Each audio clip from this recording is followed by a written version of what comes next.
दोस्तों, इस वीडियो में हम उन 5 पॉइंट्स के बारे में बात करेंगे जो मुझे लगता है कि मैं खुद से या अपने छोटे भाई बहन को देता अगर वो मुझसे एडवाइस मांगते हैं। हो सकता है अभी आप कुछ भी कर रहे हो, normal high school studies, graduation या इंजीनियरिंग एक्सेट्रा, लेकिन अगर आप उस काम के साथ ये एडवाइस फॉलो करोगे तो आई जेन्युइनली बिलीव कि ये एडवाइस आपके लिए बहुत वैल्यूएबल रहेंगी। तो सबसे पहली एडवाइस कहती है, think big but be ready to start small. Actually हमारी कुछ पुश्तैनी जमीन थी जो मेरे घर वाले मैनेज नहीं कर पा रहे थे कुछ टाइम इश्यूज की वजह से, जिसके लिए उन्होंने मुझसे कहा कि जा तू इसकी तकसीम यानी डिवीजन करवा ले या फिर इसे सेल कर दे। अब क्योंकि ये प्रॉपर्टी डील, इसलिए मैंने सोचा कि यार ये डिवाइड तकसीम के चक्कर में कौन पड़े, इसे थोड़े कम प्राइस में ही एक बार में ही मैं सेल कर देता हूँ। हमारे नोन एक तहसीलदार थे जिनकी एडवाइस के लिए मैंने उन्हें कॉल किया, तो उन्होंने मुझे एडवाइस किया कि आप ऐसा करो, डिवीजन के लिए पेपर्स कलेक्ट कर लो और फॉर्म भर दो। 6 से 8 महीने में प्रॉपर्टी डिवाइड हो जाएगी। उसके बाद थोड़ा थोड़ा करके इसे सेल करते रहना, क्योंकि एक साथ सेल करना आपके लिए मुश्किल रहेगा क्योंकि आपकी लैंड काफी ज्यादा है।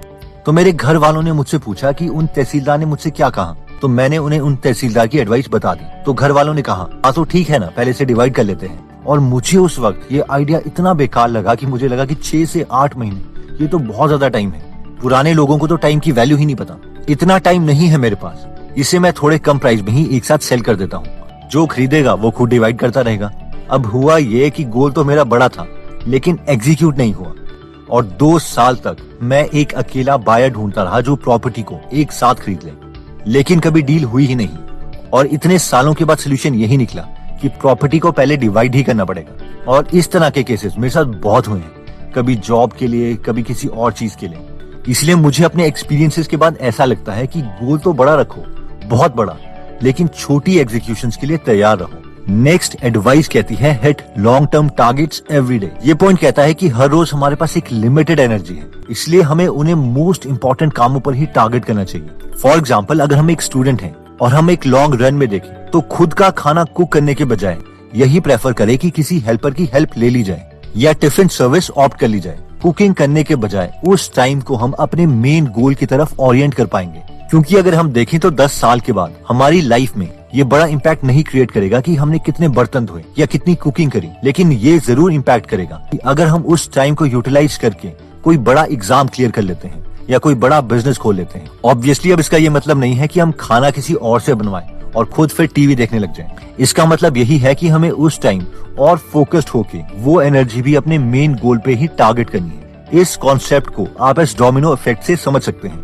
यहाँ पर एक डोमिनो आपके डे टू डे डिसीजंस को दिखाता है। अगर आप कई सालों तक अपनी मैक्सिमम एनर्जी छोटे कामों से डिवाइड करके उन डिसीजंस में दें जो हमारे मेन गोल की तरफ जाएं, तो बड़े से बड़े टारगेट अचीव हो सकते हैं। नेक्स्ट पॉइंट कहता है, think long term in decades. मेरा एक रिलेटिव है जिसने रिसेंटली ही नॉन मेडिकल 12th पास की थी, जिसे हम सब ने एडवाइस किया कि वो सारे के सारे फॉर्म भर दे ताकि जिनमें भी सिलेक्शन होगी उनमें से बेस्ट ऑप्शन हम चूज कर लेंगे। बट वो बहुत एडमेंट था और उसने कहा नहीं, मुझे इंजीनियरिंग नहीं करनी, इस चीज में सेटल होने के लिए ही इतना टाइम लग जाता है और मैं लाइफ में ज्यादा टाइम वेस्ट नहीं करना चाहता, मुझे बस इंडियन आर्मी में जाना है। और बहुत समझाने पर भी उसने कोई भी फॉर्म इंजीनियरिंग का नहीं भरा और ऑब्वियसली ही वाज फोकस्ड, तो उसने एनडीए का रिटन एग्जाम तो क्लियर कर लिया। एसएसबी की कॉल भी आई लेकिन दोनों बार कॉन्फ्रेंस आउट हो गए। इन शॉर्ट एनडीए में सिलेक्शन तो हुई नहीं और फाइनली दोबारा से इंजीनियरिंग का ही फॉर्म भरना पड़ा और वीआईटी वैल्योर में एडमिशन ले ली। तो सबक ये है कि कुछ बड़ा हासिल करने के लिए हमें लंबे टाइम तक सोचना ही पड़ेगा। एटलीस्ट डिकेड्स में सोचो कि इस गोल के लिए हमें 10 से 12 साल तो लग ही जाएंगे। 1-2 साल में बहुत बड़ा अचीव नहीं हो सकता। वो टोनी रॉबिन्स भी कहते हैं ना कि most people over estimate what they can do in a year and they underestimate what they can do in 2 or 3 decades। यानी लोग सोचते हैं कि वो बहुत ज्यादा अचीव कर लेंगे 1 या 2 साल में, जितना कि वो अचीव नहीं कर पाते, लेकिन 10 से 20 सालों में जो वो अचीव कर सकते हैं उसे हम अंडर एस्टिमेट कर देते हैं। इसलिए बेटर है कि हम लॉन्ग टर्म सोचें। ओके, सो नेक्स्ट पॉइंट कहता है कि इन्वेस्ट इन योरसेल्फ। जब मैं ग्रेजुएशन कर रहा था तो मैंने कुछ बुक्स ऑर्डर की थी जिसका बिल 3-3.5 हजार रुपए था। अब ऑब्वियसली ये मेरे लिए भी ज्यादा थे, तो ये बिल देख के हमारे कॉलेज के एम्प्लॉय ने मुझसे कहा, इतनी महंगी बुक्स, इतना पैसा वेस्ट करने की क्या जरूरत थी। तो मैंने उससे कहा कि इतने रुपए में तो कई लोग रोज दारू की बोतल ही पी जाते हैं। और फिर वो सोचने लगा और फिर बोला, हाँ आप ठीक बोल रहे हो, कई लोग तो इससे बहुत ज्यादा 1 महीने में शराब में ही इतने पैसे वेस्ट कर देते हैं। कई बार मुझे ऐसा लगता है कि जो मैं इतने के कोर्सेज कर रहा हूँ या बुक्स में पैसे इन्वेस्ट कर रहा हूँ वो बहुत ज्यादा है, पर मैंने देखा है कि जब मैं इन सब बुक्स या कोर्सेज को इस तरीके से कंपेयर करता हूँ कि यार ये तो एक शू के प्राइस से भी कम है, या ड्रेस के प्राइस से कम है, या एक रेस्टोरेंट की मील के प्राइस से भी कम है, तो मैं बेटर डिसीजन ले पाता हूँ। और ऑब्वियसली इस इंफॉर्मेशन से हमें कटिंग एज तो मिलती ही है। नेक्स्ट पॉइंट कहता है think out of the box. इस पॉइंट का मतलब है कि कई बार हम किसी स्किल में इतने खो जाते हैं कि हम यही भूल जाते हैं कि क्या इस पर्टिकुलर चीज को करने से उतना फायदा हमें होगा भी जितना कि हमें चाहिए या नहीं। फॉर एग्जाम्पल, जब मैंने फर्स्ट टाइम गेट एग्जाम के लिए प्रिपेयर कर रहा था तो मैंने इलेक्ट्रिकल मशीन सब्जेक्ट में इतना टाइम दे दिया जितने नंबर ऑफ क्वेश्चंस उससे आने भी नहीं थे। क्यों? क्योंकि मुझे सब्जेक्ट पसंद था, जिसकी वजह से ऑब्वियसली ऑल इंडिया रैंक मेरा सफर किया। लेकिन जब इस एग्जाम को दोबारा ये सोच के दिया कि इस सब्जेक्ट से आधी मेहनत से मैं एक दो छोटे सब्जेक्ट को अच्छी तरीके से प्रिपेयर कर सकता हूँ, तो ऑब्वियसली स्कोर बहुत ज्यादा इंप्रूव हुआ। इन शॉर्ट, ये इनडायरेक्टली 80-20 प्रिंसिपल ही है, जो कहता है कि हमें 80% रिजल्ट 20% चीजों से मिलते हैं और हमें उन 20% को ढूंढ के उसके पीछे एग्रेसिवली काम करना है।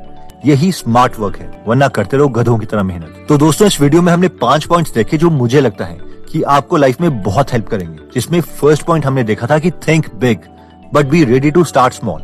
इस पॉइंट में हमने देखा था कि yes, goal should always be big but actions can be really really small. So छोटे एक्शंस लेने का मतलब ये नहीं है कि हम बड़ा नहीं सोच रहे। स्टीव जॉब्स ने एप्पल की कंपनी एक गराज में स्टार्ट की थी। दुनिया के सबसे अमीर इंसान जेफ बेजोस ने भी एक गराज से ही अमेज़न स्टार्ट की थी। हमारे एपीजे अब्दुल कलाम सर की बिगिनिंग्स भी बहुत हम्बल थी। So think big but be ready to take small steps. Next point में हमने देखा था कि hit long term targets every day. इस पॉइंट में हमने देखा था कि क्योंकि एज अ ह्यूमन हमारे पास लिमिटेड एनर्जी है पर डे, और इसीलिए अगर हमारे कोई बिग गोल्स हैं, इसलिए हमें कोशिश करनी चाहिए कि हमारी एनर्जी उन छोटे स्टेप्स में यूज हो जो उन बड़े टारगेट्स को अचीव करने में हमारी मदद करें, जिसमें हमने डोमिनो इफेक्ट की वीडियो भी देखी थी। नेक्स्ट पॉइंट में हमने देखा था कि think long term in decades. इस पॉइंट में हमने देखा था कि हमें अपने मेजर गोल्स के लिए बहुत लॉन्ग टर्म विजन रखनी चाहिए, कम से कम 1 डिकेड यानी 10 साल, क्योंकि बड़े गोल्स अचीव करने के लिए ज्यादा एनर्जी, टाइम और परसिस्टेंस चाहिए। अगर हम कम टाइम स्पैन माइंड में रख के काम करेंगे तो 1-2 साल के बाद हम फ्रस्ट्रेट होने लगेंगे और इवेंचुअली गोल को ही छोड़ देंगे।